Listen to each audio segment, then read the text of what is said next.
just got done with an interview, so I'm actually on my way leaving out the door. It's Tuesday, October 29th, and I just pretty much had like an interview at a staffing agency. So got lipstick on my teeth. So this was like the first step, coming and meeting with him and things like that. So the next step is going to be, I think they're going to try to look for some jobs, some assignments for me, and then look up, do like a background check, reference check, things like that. So she said I could be hearing from her sometime this week, but then also I should be able to maybe possibly get a job to start next week. So we'll see. Okay. Hey guys, so let's go ahead and let's update you guys. Right now, I'm going through, a very unique season in my life as far as being a young woman, being a young married woman, being a young married Christian woman. Like, it's just so much. But anyways, we're not focusing on that right now. What is happening? That's a little bit backstory. The last clip you saw, I was actually at a staffing agency. I had just left my, your interview, the first interview that you do, just so they can kind of assess your skills, your abilities, what kind of jobs you're interested in, what kind of jobs you're not interested in. So that was a couple of days ago. And since then, nothing has really happened, to be honest.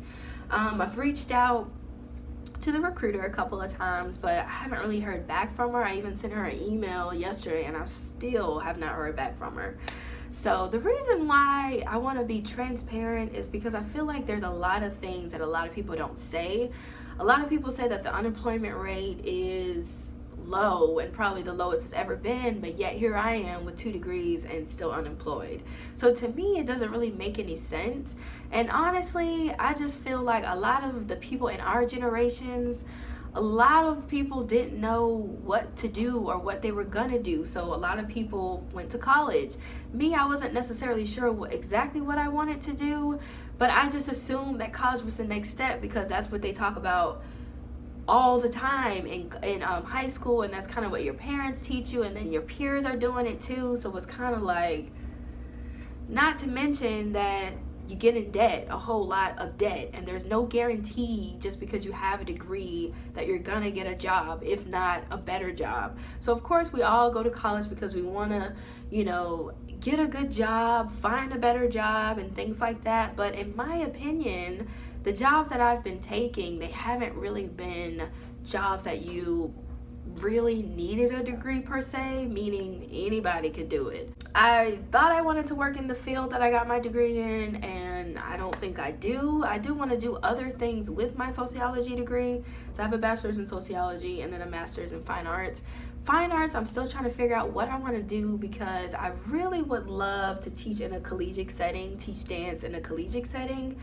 But I'm having a tough time finding a department that is hiring for adjunct professors, but also tenure track professors and things like that. A lot of the people who have been there for years and don't look like they're going anywhere. So I'm kind of pushed that one to the side.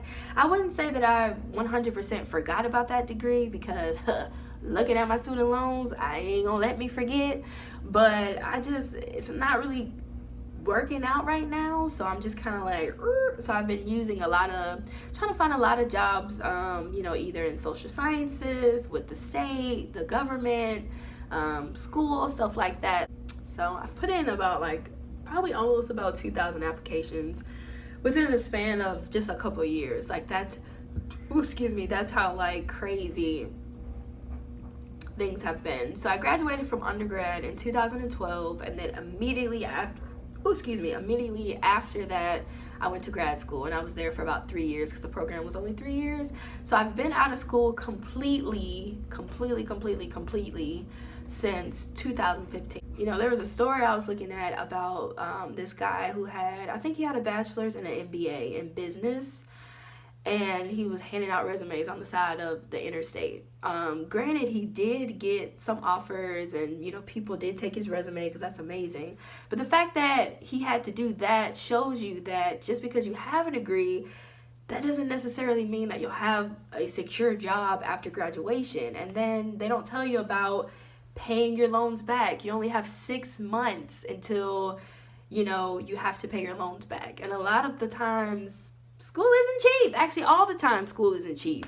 But to say all of that, to say that still looking, I did quit my retail job because they were trying, it was, the job that I applied for wasn't the job that I was doing. They kind of called it cross-training, but after a couple weeks, you're kind of like, okay, I'm literally in this same position, and I'm the only one working in this position. So is this kind of a way for y'all to fill this position because I'm the new girl? And then I wasn't really getting a lot of hours. I was getting, like, I would say about 15 to 20 hours max, which is decent, I guess, for a part-time job. But it just, to me, it just wasn't, the end all wasn't, I was looking at, you know, the amount of gas and time and things I was, you know, doing to get ready to go to work, to only work for 5 hours and then come home and only work about 2 or 3 days a week is just kind of like, it's pointless. And then really, I settled for the compensation because I was like, you know, I'm desperate. I need a job. I need something. Anything's better than nothing. You know, a lot of people say, you know, sometimes you got to just take whatever job you get. But sometimes that job is a job that either doesn't pay well or just sucks. Like so many other things that people don't talk about when it comes to a job. You don't just apply for a job, you interview, you get it, and you work, and you're done. So much other stuff. So long story short, as I've already said a long story, yeah, basically I just felt like you just have to know your worth, and I just felt like I was getting taken advantage of.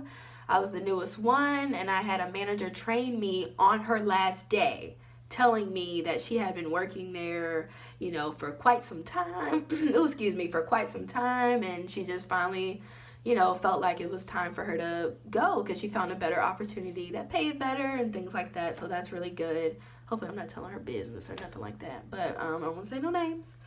But and then she trained me, I think my second or third day on the job, and then that was her last day. She was gone.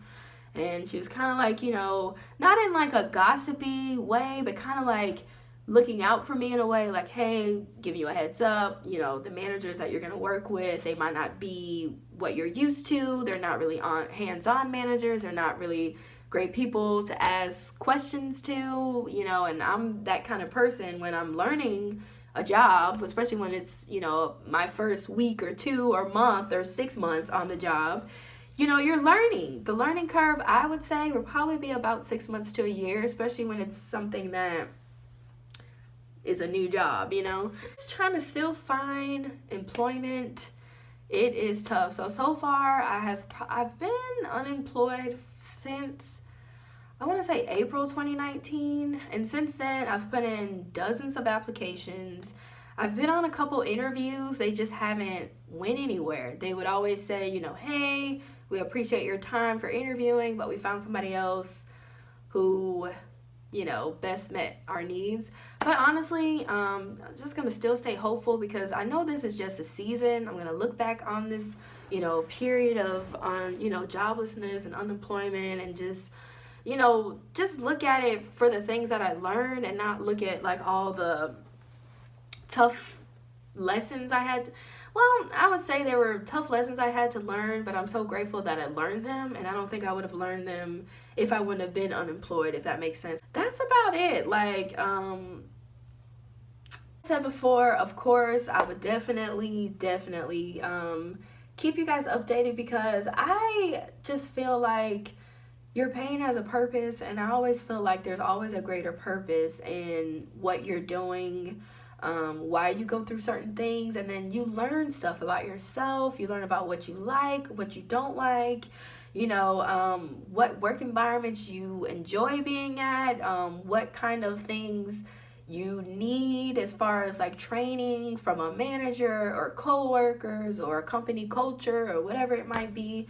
But just to know, just to stay encouraged. I've been using this 6-month period really as a time to just I've been trying. Besides, I would say this month is probably the best month. Well, these since the summer, it's been way better. But earlier this year, it's just been a really, I would say, a very tough year. It's been very stressful. So I was thinking, like, why don't I look at this unemployment season or this joblessness season as maybe this is God giving me rest?